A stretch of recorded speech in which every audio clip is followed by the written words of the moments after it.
Hello everyone, Noto Edition speaking here, and in today's video we're going to discuss gambling addiction. Tired of losing my money, why can't I stop gambling? I've come to this conclusion right here because I've seen somebody's post in the comments that some people will never quit gambling just because of it wasn't something big enough, it wasn't something bad enough for them to stop or something to quit. It's not a bad enough event that happened.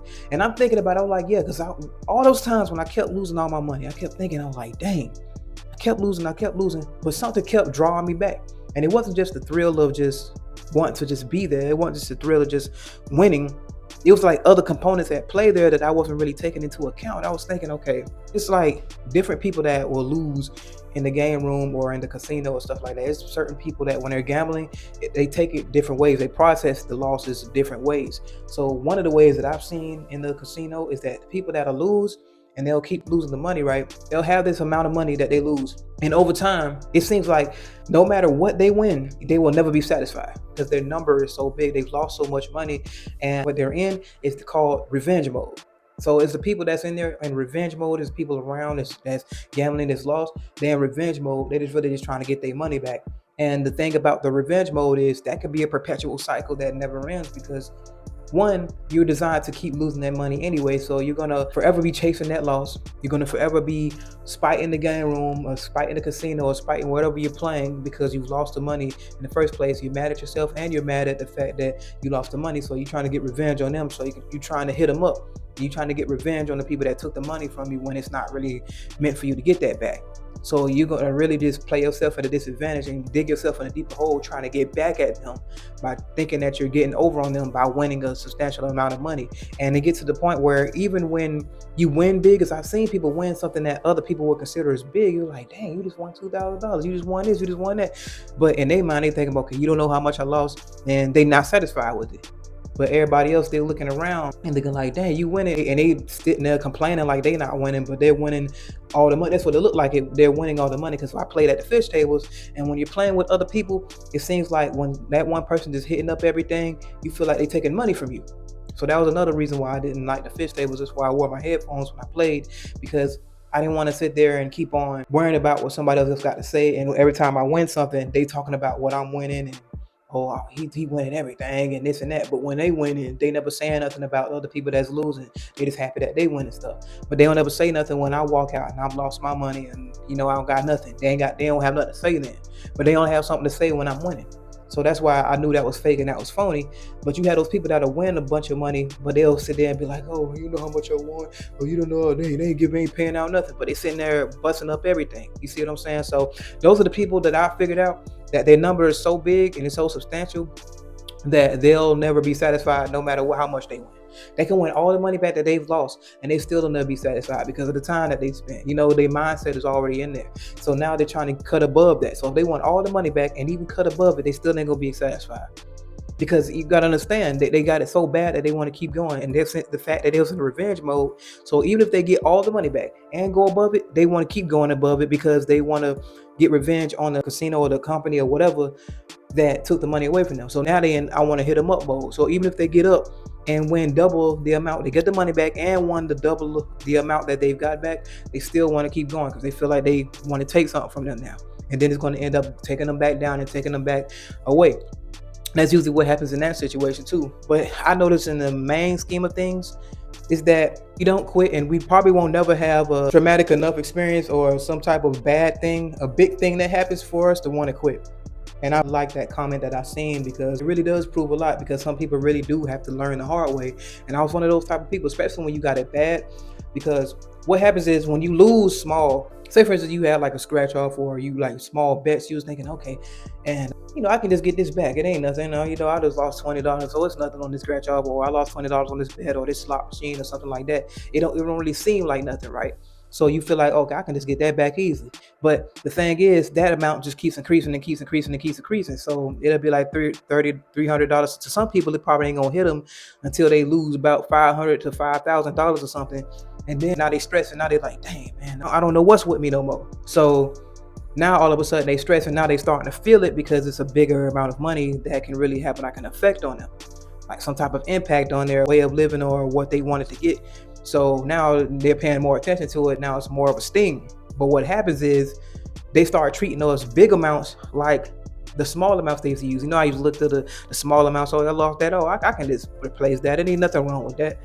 That's the psychology behind it. Okay, you know, it ain't nothing wrong with that. But when they start making the correlation between a small amount and they start to blur it and treat the big amounts the same way as they treated the small amounts, they were like, oh dang, I only lost $1,000. You might make that in a week or something. You might make that and some change every week. So you think that, okay, I can just keep paying that back, and you know, I can get that back. That's how I was thinking, because I made that amount that week. So I was like, you know what, I can get that back. So when you get to the point where you start treating the bigger amounts like the small amounts that you used to have, that you used to lose, then that's when it really becomes a bigger problem, because it's only going to stack higher and higher and higher.